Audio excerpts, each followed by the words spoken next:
লালমনিরহাট জেলার হাতীবান্ধা উপজেলায় ১৬ এপ্রিল ভারতীয় বিএসএফের গুলিতে বাংলাদেশি কৃষক হাসিবুল আলম নিহত হওয়ার ঘটনার তীব্র নিন্দা ও প্রতিবাদ জানিয়েছেন জামায়াত ইসলামীর সেক্রেটারি জেনারেল ও সাবেক এমপি অধ্যাপক মিয়া গোলাম পরোয়ার।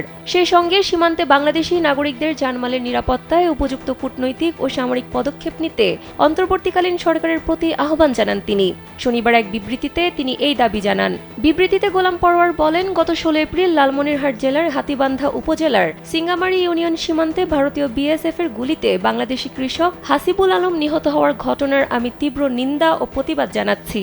তিনি আরও বলেন, বাংলাদেশ সীমান্ত এ ধরনের হত্যা, জুলুম, নির্যাতন দুই দেশের মধ্যে বন্ধুত্বপূর্ণ সম্পর্কের অন্তরায়। সীমান্তে ভারতীয় বিএসএফ কর্তৃক বাংলাদেশিদের হত্যা এবং সব গর্হিত আচরণ বন্ধে কার্যকর পদক্ষেপ গ্রহণ করার জন্য ভারত সরকারের প্রতি আহ্বান জানান তিনি। সেই সঙ্গে সীমান্তে বাংলাদেশি নাগরিকদের জানমালের নিরাপত্তা বিধানের লক্ষ্যে উপযুক্ত কূটনৈতিক ও সামরিক পদক্ষেপ গ্রহণ করার জন্য বাংলাদেশ সরকারের কাছে জোর দাবি জানান।